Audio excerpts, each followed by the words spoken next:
What's going on, guys? Cody here with Meese Outland again, here at our Watkins location. Today we're going to be comparing these two used units. We got a 2018 Scrambler 850 versus this 2019 Renegade 850. In the Renegade, we're going to have the 850 V-twin versus the Polaris is going to be a parallel twin. Both are making 78 horsepower. We're going to put them on the trail, see which one might be for you, which one might not be, just depending on how they feel. With that said, let's go down the trail.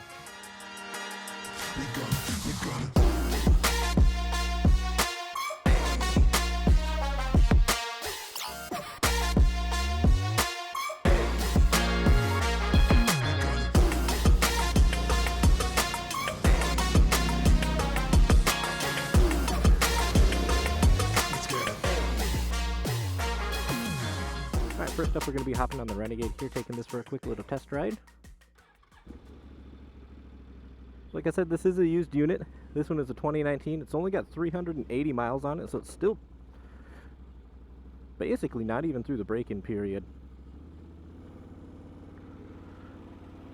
As far as an overall size comparison goes, the Renegade and the Scrambler are fairly close to each other, really. Wheelbase is pretty close. The Scrambler is a little bit longer. The Scramblers are kind of known for having a pretty short wheelbase, which, depending on your style of riding, that does make them a little bit more squirrely, kind of a little bit more playful, a little bit easier to pop that front end up.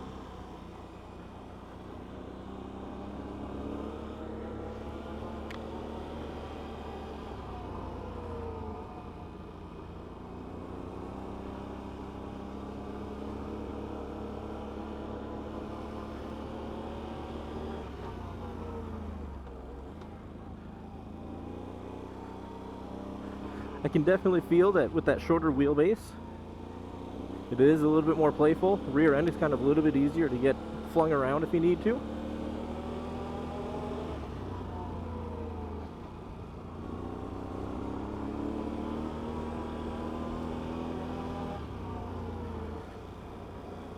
One of the things I do like about these Renegades, I don't know if you can see, but down by the feet, we do have these metal footrests. It makes it a little bit easier to kind of dig into your shoes and stay planted on the footrests. Just makes your stance kind of a lot sturdier, a lot easier to kind of control the unit and throw it around with your hips instead of relying all on your upper body to do it.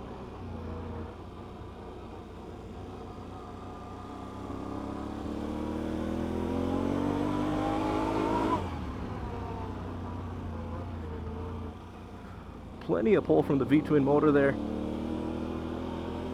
Definitely more than enough to keep someone happy. Also definitely enough to get yourself into trouble if you're not careful with it.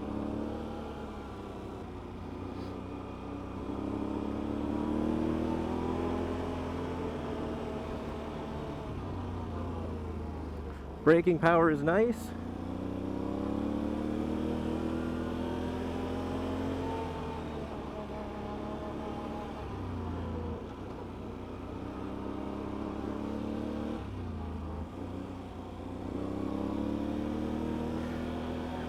Now, if you're looking to come to this from, say, like an Outlander or a Sportsman, you are going to notice the suspension is quite a bit stiffer, so you do feel a lot more of the bumps. If you're more of an aggressive rider, that is, in my opinion, a nice thing. It lets you feel the trail a lot better, helps keep everything a lot more planted. But if you're looking to do, a full weekend's worth of riding or something, you are going to feel that at the end of the weekend.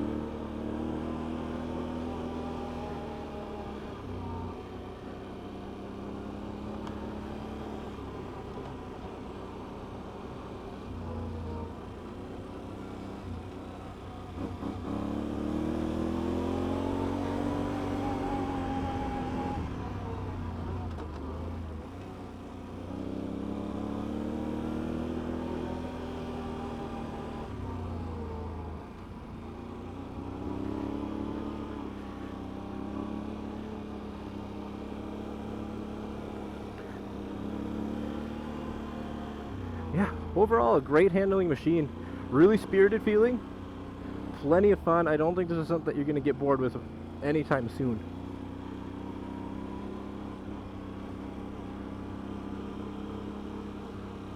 Alright, let's head back and hop on the Sportsman. Alright, now we're hopping on the Scrambler here.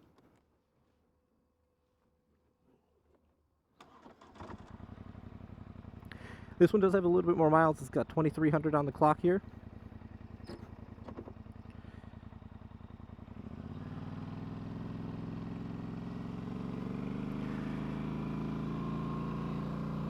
Got that classic Polaris parallel twin sound to it. So like I mentioned with that Renegade having the metal footrests, this one is just plastic. I can feel on these slick bottom Pumas, it is a little bit slipperier, especially with it being kind of morning. We still got a lot of that dew out on the grass. My shoes are a little wet, but we'll see how we make do. Take the first lap a little bit easier here, kind of feel it out.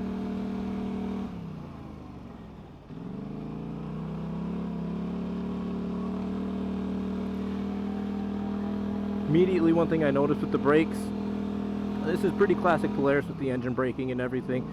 Hop on the brakes a little bit. If you got a little bit of a slicker surface, that back end does feel like it has a tendency to kind of slide out a little bit. Again, if you're expecting it, not a bad thing, can be a lot of fun. But if it catches you off guard, it could get you into some trouble.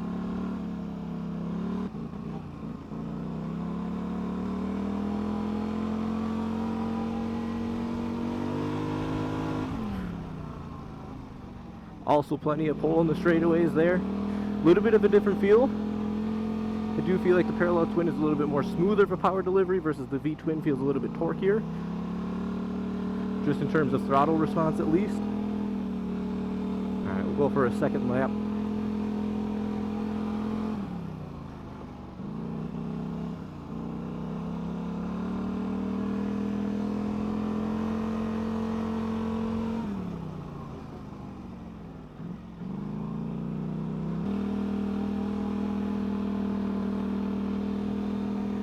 I do feel like compared to the Renegade with the slightly shorter wheelbase, you know, it's nothing too drastic. We're only talking a few inches, but it is enough to make a difference.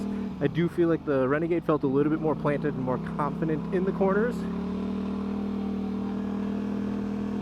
This doesn't feel like it's out of control, but I do feel like it is having a tendency to kind of want to take the corners a little bit wider than I'm trying to make it do.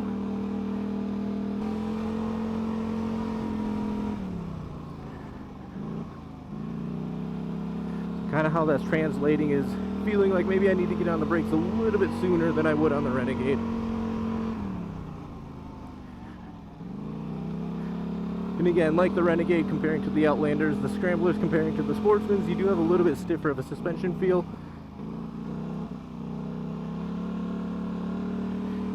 Which makes it a lot easier to feel a lot of the trail underneath you.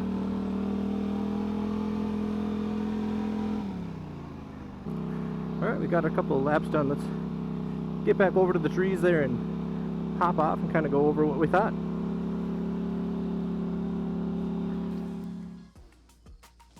So now that we've taken both of them for a ride here, which one do I think is better? Well, I don't think there's really a clear winner here. I think the Renegade, if you're in more tight, twisty trails, is a better option just because it is a little bit more nimble, a little bit more spirited feeling, versus the Polaris is going to be a little bit more for your wider trails. That said, both of them can handle both trails just fine. I just feel like with the braking and the steering capabilities of the Scrambler, this where it's going to be a little bit better suited for wider open trails versus your Renegade is going to be for the tighter trails. These both are available here in our Watkins store. Feel free to stop out and check them out. Right off Highway 55, 320-764-1000.